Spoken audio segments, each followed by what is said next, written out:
आप सीबीआई की मांग करेंगे? सीबीआई जांच की मांग करें, क्योंकि दो राज्यों का मामला, देखिए वो भी देशभक्त है, देश की बात करता है, सना बिहार लिखता है, बिहार के प्रति प्रेम है, बिहार के प्रति भाव है, इसलिए ऐसे केस की सीबीआई जांच भी अति आवश्यक और महत्वपूर्ण हो जाती है। मनीष कश्यप हार्डकोर क्रिमिनल नहीं है, अपराधी नहीं है। मनीष कश्यप का डीएनए एक सैनिक का डीएनए है, और एक सैनिक का डीएनए इतना गलत नहीं हो सकता कि राष्ट्रीय सुरक्षा के लिए खतरा बन जाए। दो राज्यों में संलिप्तता है, दो राज्यों की संलिप्तता 2024 के लिए है, और उस 2024 में बलि का बकरा मनीष कश्यप ना बने, बलि का बकरा बना, बलि का बकरा मनीष कश्यप ना बने। जो बात करें मनीष कश्यप की रिहाई की, तो बहुत सारे लोग कह रहे हैं कि 1 साल की इनकी सजा हो जाएगी। आप केस लड़ रहे हैं, क्या आप रिहाई करा सकेंगे उनकी? नहीं, केसों की बात को, ये पहला केस थोड़ी, 26 वर्षों से माननीय सर्वोच्च न्यायालय में वकालत करता हूं। जस्टिस हरीड, जस्टिस वरीड, जल्दबाजी में दिया गया न्याय भी न्याय नहीं होता है। प्रेशर में आ जाते हैं कि प्रेशर बन जाता है जुडिशरी पे, जुडिशरी प्रेशर में नहीं होना चाहिए। आपने देखा एक फिल्म बनी थी आर्टिकल 375, हमारे जीवन पे आधारित थी। वो डायरेक्टर प्रोड्यूसर आए और उन्होंने देखा और शूट किया, तो उसी पर आधारित जस्टिस हरीड, जस्टिस वरीड, और जस्टिस डिले, जस्टिस डिनाइल, दोनों बातें हैं। इसलिए जुडिशरी को बैलेंस बनाना पड़ता है, बैलेंस जरूरी होता है। लेकिन इन्वेस्टिगेशन साफ होनी चाहिए, अच्छी होनी चाहिए, राजनीतिक दबाव से ऊपर होना चाहिए। आपने देखा सुशांत सिंह राजपूत बिहार का केस था, जब वो सुशांत सिंह राजपूत के इन्वेस्टिगेशन ऑफिसर पटना से कोरोना कोविड-19 के समय महाराष्ट्र मुंबई पहुंचते हैं, 14 दिन के लिए अधिकारियों को क्वारंटाइन कर दिया जाता है। चलो बैठो, क्या था ये?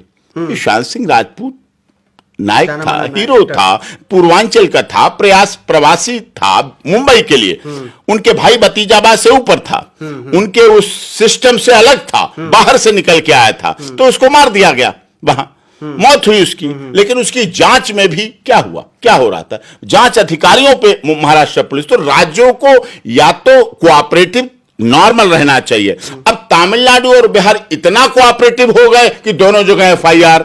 बिहार और महाराष्ट्र इतना डिस्कोऑपरेटिव हो गए कि आयोग उठा के 14 दिन क्वारंटाइन कर दिया गया था सुशांत सिंह राजपूत। मैंने लड़ा, देखा, आपने देखा, वो चीजें हैं। तो ऐसा नहीं होना चाहिए। सदैव केस की निष्पक्ष, निर्भीक और निडरता के साथ, बिना किसी राजनीतिक दबाव के, बिना मीडिया प्रेशर के उसकी जांच होनी चाहिए। जांच हो के चार्जशीट फाइल हो, इन्वेस्टिगेशन हो, और आगे चीज चले सच्चाई। अब देखिए इसमें है क्या, क्यों मुझे कहना पड़ रहा है। तमिलनाडु ट्रांजिट रिमांड बिहार से तमिलनाडु लेके गए, कोई बात नहीं। तमिलनाडु पुलिस ने हफ्ते भर का रिमांड था, 5 दिन में उनका इन्वेस्टिगेशन कंप्लीट हो गई। इन्वेस्टिगेशन कंप्लीट हो गई तो बीच में ही रिमांड को ब्रेक करते हैं और वापस मदर कोर्ट में मुलजिम को भेज देते हैं कि हमारा रिमांड हो गया काम, हमने इन्वेस्टिगेशन कंप्लीट कर दिया, अब हमें कुछ नहीं पूछना, और भेजने लगते हैं। जब वो भेजने लगे, भेजने का ऑर्डर कर दिया, उसके बाद तमिलनाडु पुलिस ने रात के 9 बजे कोर्ट खुलवाई। रात के 9 बजे कोर्ट खोली गई। रात के 9 बजे कोर्ट खोलने में गुनाह नहीं कह रहा हूं, मैंने भी honourable supreme court of India भी खुलवाई कई बार, दिल्ली हाई कोर्ट, दिल्ली दंगे हुए उस समय खुलवाई, जब किसान आंदोलन चल रहा था, टिकैत जी का आंदोलन, तो भारत सरकार हटवाने जा रही थी, गृह मंत्रालय की तरफ से पुलिस पहुंच गई और आंदोलन हटाना था टिकैत का, तो हमने इंफॉर्मेशन दी कोर्ट को रात खोलने के लिए, तो फिर पुलिस वापस हो गई, पुलिस चली गई, आंदोलन चलता रहा, नहीं जरूरत पड़ी खुलने की। तो ये सब चीजें हुई। अगर किसी जान माल का, अगर किसी की फांसी रुकनी है, जान माल का नुकसान हो रहा है, बहुत ज्यादा एडमिनिस्ट्रेटिव ऑर्डर की जरूरत है, रात में कोर्ट खुल सकती।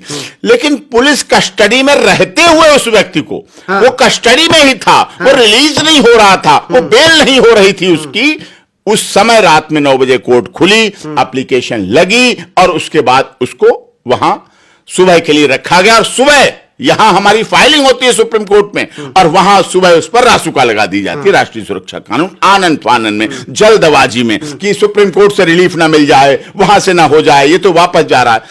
ऐसे ही हुआ, और जो कि गलत था। ऐसे आप मनीष कश्यप केस जो है, क्या लगता है वो रासुका लायक है क्या?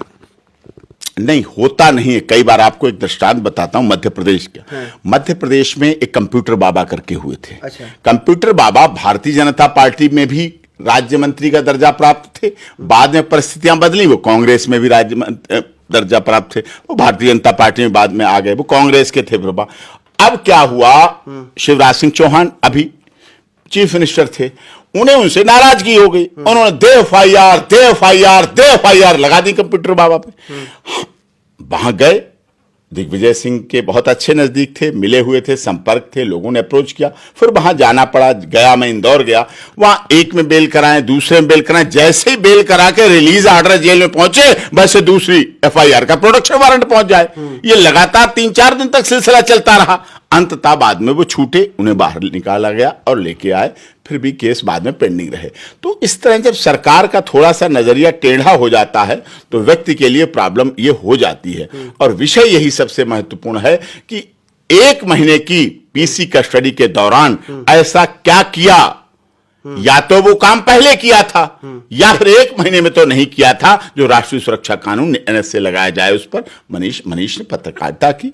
अब लोग एक सवाल उठाते हैं, छोटा पत्रकार, बड़ा पत्रकार, यूट्यूबर पत्रकार, मेन स्ट्रीम पत्रकार। देखिए, पत्रकार होता है। समाज को दिशा देने का काम अगर पत्रकार कर रहा है तो चाहे उसकी छोटी मैगजीन हो, बड़ी मैगजीन हो, वीकली अखबार हो, मंथली अखबार हो, डेली अखबार हो, यूट्यूब चैनल हो, न्यूज चैनल हो।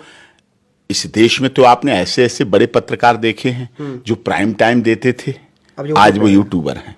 बहुत ऐसे लोग हैं, बहुत ऐसे मेरे मित्र हैं, बहुत जाने माने लोग हैं, हमारे मित्र हैं, अच्छे थे, जिनकी आप 11 और 12 में आप डिबेट देखेंगे, हमारी घंटों की डिबेटें भरी पड़ी उनके साथ, लेकिन अब वो यूट्यूब चलाते हैं। तो इसका मतलब तो नहीं कि व्यक्ति का वो खत्म हो गया। ठीक है, सिस्टम खत्म है, प्रोसेस खत्म है, कोई कौन है, कोई कहां है, कोई कहां है, लेकिन पत्रकार कभी छोटा और बड़ा नहीं होता। यूट्यूबर शब्द का महत्व नहीं है।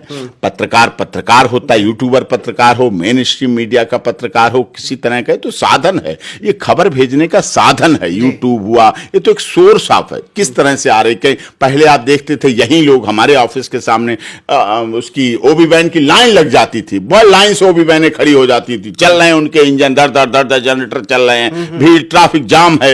अब क्या, अब समय बदला, अब एक बक्से में आया, बक्से से भी अब फोन में ही आ गया, फोन पे डिबेट हो जाती है, फोन पे लिंक आ जाता है, फोन पे जूम पे हो जाती है। इस तरह से समय बदला है। तो इस तरह सोर्स ऑफ खबर कहीं से पहुंचे, खबर जीवन में परिवर्तन करती है और खबर ही महत्वपूर्ण। हिंदी भाषा बोलने वालों की व्यथा कथा को बताने के लिए मनीष कश्यप को ये एफआईआर हुई है। मोदी जी तो गुजरात में गुजराती बोलते थे, लेकिन जब वो देश में आए, वाराणसी में आए, तो किसी ने ये तो नहीं कहा उन्हें प्रवासी हैं, गुजराती हैं। उनके लिए तो हर हर मोदी, घर घर मोदी के नारे लगे।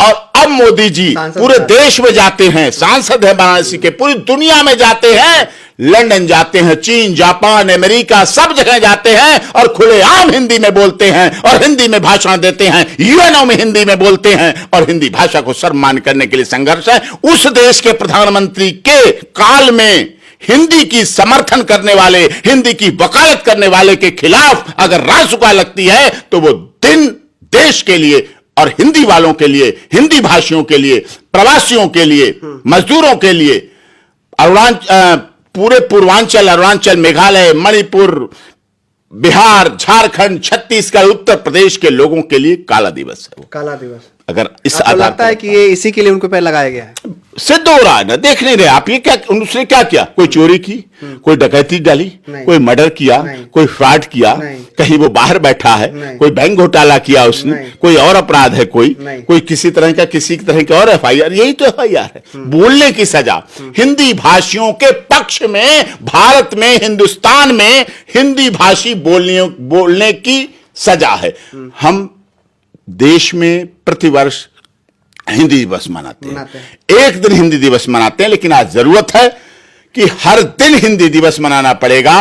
तब ऐसे लोग जो हिंदी के प्रति घृणा रखते हैं, हिंदी के प्रति गलत नजरिया रखते हैं, और उनके साथ रुकावट हो जाए। जाते जाते सर आपसे जानना है कि इन सारे मामलों में अगर मनीष कश्यप दोषी पाए जाते हैं तो कितने साल की सजा? अरे किसने दोषी पाया? क्या बात आप कर रहे हो?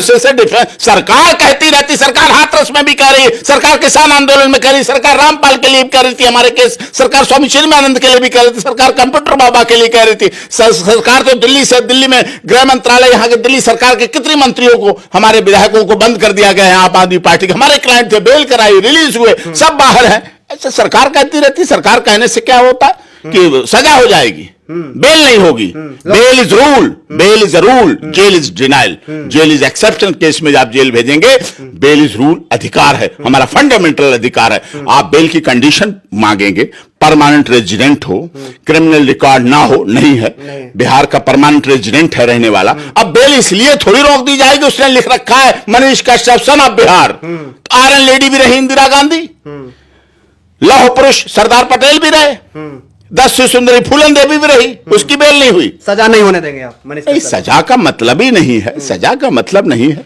अभी इन्वेस्टिगेशन हो रही है, अभी चार्जशीट आएगी, प्रोसेस होगा। इस तरह से झूठे आरोप हैं, निश्चित पूरी तरह से मनीष कश्यप को झूठा, मनगढ़ंत, राजनीतिक साजिश, बदले की भावना से हिंदी भाषियों के साथ प्रेम की, पूर्वांचल के लोगों के साथ प्रेम की, प्रवासी लोगों के अधिकारों की लड़ाई लड़ने की सजा मनीष कश्यप को दी जा रही है राजनीतिक दबाव में। अभी मेरे साथ देश के जाने माने वकील हैं एपी सिंह सर जी थे, जिन्होंने अपनी बात रखी। बहरहाल इनकी बातों को लेकर आप क्या सोचते हैं कमेंट जरूर लिखिएगा, इस वीडियो को जरूर शेयर कीजिएगा। आपका बहुत बहुत धन्यवाद। जय हिंद, जय भारत।